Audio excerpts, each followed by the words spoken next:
السلام علیکم ورحمۃ اللہ وبرکاتہ۔ محترم فارغات اور معزز طالبات، آج ہمارا موضوع ہے رسول اللہ صلی اللہ علیہ وسلم کی بیٹیوں میں تیسری بیٹی کلثوم رضی اللہ عنہا بنت رسول اللہ صلی اللہ علیہ وسلم۔ کلثوم رضی اللہ عنہا زینب رضی اللہ عنہا اور رقیہ رضی اللہ عنہا کے بعد پیدا ہوتی ہیں۔ کلثوم رضی اللہ عنہا رسول اللہ صلی اللہ علیہ وسلم کی بعثت سے 6 سال قبل پیدا ہوتی ہیں، اور یہ بات آپ ذہن میں رکھیں۔ سبحان اللہ، زینب رضی اللہ عنہا جو آپ کی پہلی بیٹی ہیں، وہ ہجرت نبی بنائے جانے سے 10 سال پہلے پیدا ہوتی ہیں، اور دوسری بیٹی رقیہ رضی اللہ عنہا نبی بنائے جانے سے 7 سال پہلے پیدا ہوتی ہیں، اور تیسری بیٹی کلثوم رضی اللہ عنہا نبی بنائے جانے سے 6 سال پہلے پیدا ہوتی ہیں۔ کلثوم رضی اللہ عنہا کا نکاح رسول اللہ صلی اللہ علیہ وسلم نے ابو لہب کے ایک اور بیٹے عتیبہ کے ساتھ کیا۔ جیسا کہ ہم نے کہا کہ رقیہ رضی اللہ عنہا کا نکاح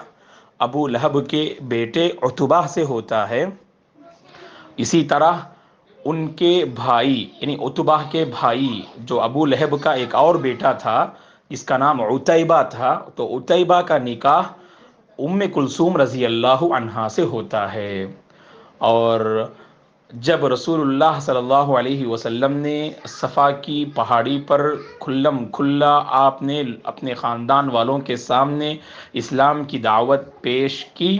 تو اس موقع پر مخالفت کرنے والوں میں سر فہرست آپ کا چچا ابو لہب تھا، جس نے اللہ کے نبی کو یہ کہا کہ تبن لک یا محمد لہذا جمعتنا، اے محمد تمہاری نعوذ باللہ بربادی ہو، کیا تم نے اسی لیے جمع کیا؟ اس کے بعد سورہ لہب کی آیت کریمہ اللہ نازل فرماتے ہیں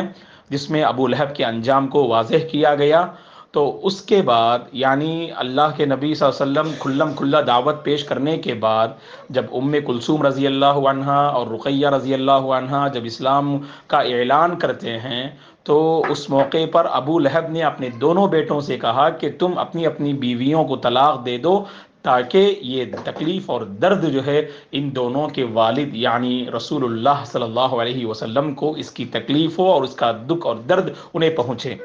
تو اس معاملے میں عتبہ نے اپنی بیوی رقیہ کو جو ہے طلاق دے دیا رضی اللہ عنہا کو، اور عتیبہ نے بھی یعنی اپنی بیوی کلثوم رضی اللہ عنہا کو طلاق دے دیا۔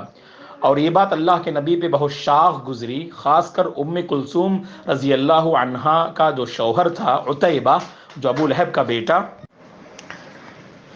کلثوم رضی اللہ عنہا کا یہ شوہر عتیبہ نے جب آپ رضی اللہ عنہا کو طلاق دے دیا تو اس کے بعد خدمت رسول میں حاضر ہوا، اور حاضر ہو کر اس نے کہا عتیبہ نے، اے محمد میں تمہارے دین کا انکار کر رہا ہوں اور تمہاری بیٹی کو چھوڑ رہا ہوں، اور نہ آپ مجھے جو ہے پسند کرتے ہیں، پسند کرنے والے ہیں، اور نہ میں تمہیں پسند کرتا ہوں۔ اس طرح کے سخت الفاظ اللہ کے نبی کے سامنے اس نے کہے۔ تو اس موقع پر رسول اللہ صلی اللہ علیہ وسلم نے اس تکلیف کو بہت برداشت کیا، اور اللہ تبارک و تعالیٰ نے عتیبہ کے انجام کو بھی بہت عبرتناک بنایا۔ ہوا یہ کہ جب وہ تجارتی سفر سے مکہ سے نکلا تو راستے میں سیریا جاتے ہوئے ایک بھیانک جانور کا سامنا ہوا، اور اس جانور نے بری طرح سے عتیبہ کا کام تمام کر دیا اور اس کا جو قتل کر دیا۔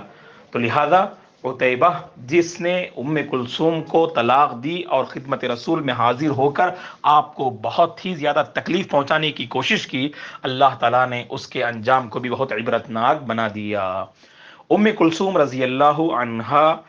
اپنی بہن فاطمۃ الزہرا رضی اللہ عنہا کے ساتھ مکے سے نکلتی ہیں اور مدینے کی طرف ہجرت کرتی ہیں۔ ام کلثوم رضی اللہ عنہا نے جب ہجرت کی، جیسا کہ آپ جانتی ہیں کہ رقیہ رضی اللہ عنہا بدر کے موقع پر بیمار ہوئی تھیں، اور عثمان رضی اللہ عنہ جو رقیہ رضی اللہ عنہا کے شوہر ہیں، ان کو اللہ کے نبی نے کہا کہ بدر میں شریک ہونے کی ضرورت نہیں، بلکہ بیمار ہیں تو تم مدینے میں ہی رہو تاکہ کچھ بھی ضرورت پڑ سکتی ہے، یہ کہہ کر اللہ کے نبی نے عثمان رضی اللہ عنہ کو مدینے میں رہنے کا حکم دیا۔ اس کے بعد ہوا یہ کہ ادھر مسلمانوں کو زبردست کامیابی ملتی ہے جنگ بدر میں، اور ادھر رقیہ رضی اللہ عنہا کا انتقال ہو جاتا ہے۔ تو اس کے بعد یعنی سن 2 ہجری میں رقیہ رضی اللہ عنہا کا انتقال ہوتا ہے، اور سن 3 ہجری میں رسول اللہ صلی اللہ علیہ وسلم نے اپنی بیٹی کو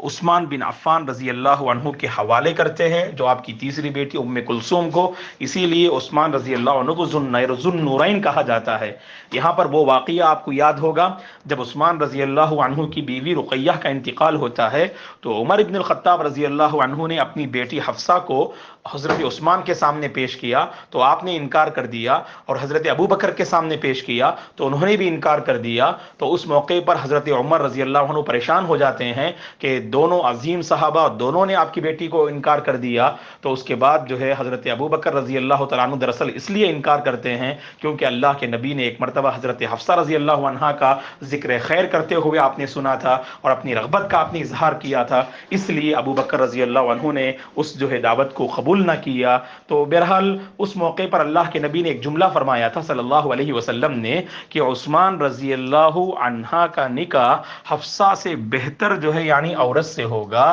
اور یعنی حضرت حفصہ کا نکاح حضرت عثمان سے بہتر جو ہے انسان سے ہوگا، یعنی حضرت حفصہ کا نکاح اللہ کے نبی سے ہوا، اور اسی طرح سے حضرت عثمان کا نکاح حفصہ سے بہتر یعنی ام کلثوم رضی اللہ عنہا جو آپ کی تیسری بیٹی ہیں ان سے نکاح ہوا۔ المہم اللہ کے نبی صلی اللہ علیہ وسلم کے یعنی 2 بیٹیوں کو عقد نکاح میں لینے والے یہ حضرت عثمان بن عفان رضی اللہ عنہ ہیں۔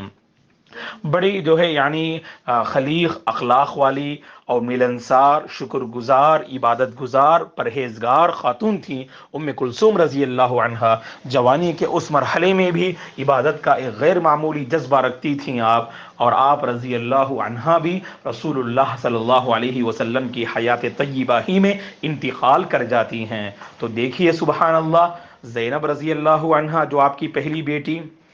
8 ہجری میں وفات پا جاتی ہیں، اور آپ کی دوسری بیٹی رقیہ رضی اللہ عنہا سن 2 ہجری میں وفات پا جاتی ہیں، اور آپ کی تیسری بیٹی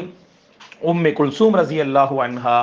سن 9 ہجری میں انتقال کر جاتی ہیں۔ تو گویا کہ 4 بیٹیوں میں سے 3 بیٹیوں کی وفات اللہ کے نبی کے دور ہی میں اور آپ کی حیات طیبہ ہی میں ان تینوں کی وفات ہو جاتی ہے۔ ام کلثوم رضی اللہ عنہا کو اللہ تعالیٰ نے کوئی اولاد عطا نہیں کیا حضرت عثمان بن عفان رضی اللہ عنہ سے، اور نہ ہی عتیبہ سے، تو لہذا آپ کی کوئی اولاد نہیں ہے ام کلثوم رضی اللہ عنہا کی۔ جب آپ وفات پاتی ہیں، آپ کو غسل دینے والی اسماء بنت عمیس رضی اللہ عنہا اور صفیہ بنت عبد المطلب رضی اللہ عنہا، ان دونوں نے آپ رضی اللہ عنہا کو غسل دیا۔ اسماء بنت عمیس رضی اللہ عنہا یہ وہ عظیم صحابیہ ہیں جن کے متعلق اس سے پہلے میں نے کہا تھا سبحان اللہ، پہلے جعفر بن ابی طالب رضی اللہ عنہ ان سے نکاح کرتے ہیں، اور جب جعفر رضی اللہ عنہ کی شہادت جنگ موتا میں ہوتی ہے تو اس کے بعد آپ رضی اللہ عنہ سے نکاح حضرت ابو بکر کرتے ہیں، اور جب حضرت ابو بکر کی وفات ہوتی ہے تو اس کے بعد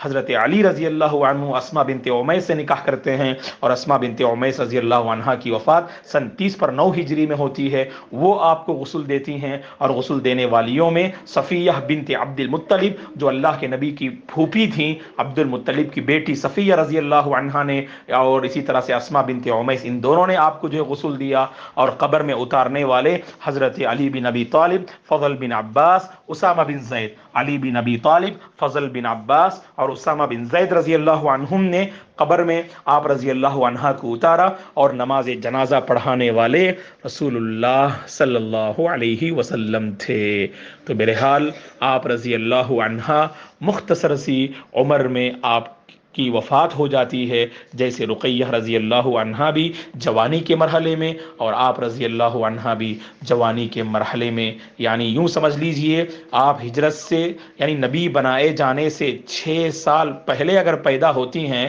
تو گویا کہ ہجرت سے 19 سال پہلے آپ پیدا ہوئیں، اور ہجرت کے بعد تقریباً 9 سال آپ بقید حیات رہیں، تو گویا کہ 20 پر 7 سال کی عمر میں 20 پر 7 سال کی عمر میں آپ رضی اللہ عنہا اس دنیا کو داغ مفارقت دیتے ہوئے، داعی اجل کو لبیک کہتے ہوئے آپ آخرت کی طرف رواں دواں ہو جاتی ہیں۔ اللہ تعالیٰ آپ رضی اللہ عنہا پر غریق رحمت کرے۔ مزید یعنی آپ کی بیٹیوں کے حوالے سے، یعنی خاص کر فاطمۃ الزہرا رضی اللہ عنہا کی سیرت طیبہ اور حیات مبارکہ ہم معلوم کرتے ہیں۔ اللہ تعالیٰ سے دعا ہے اللہ تبارک و تعالیٰ ہم سب کے اعمال میں خلوص عطا فرمائے اور ہر کام رضا الہی کی خاطر انجام دینے کی توفیق عطا فرمائے۔ اللہ تعالیٰ ہمارے اعمال اور اوقات میں برکت دے، جو کچھ ہم حاصل کر رہے ہیں اللہ تعالیٰ اس کو ہمارے حق میں علم نافع بنائے۔ آمین۔ السلام علیکم ورحمۃ اللہ وبرکاتہ۔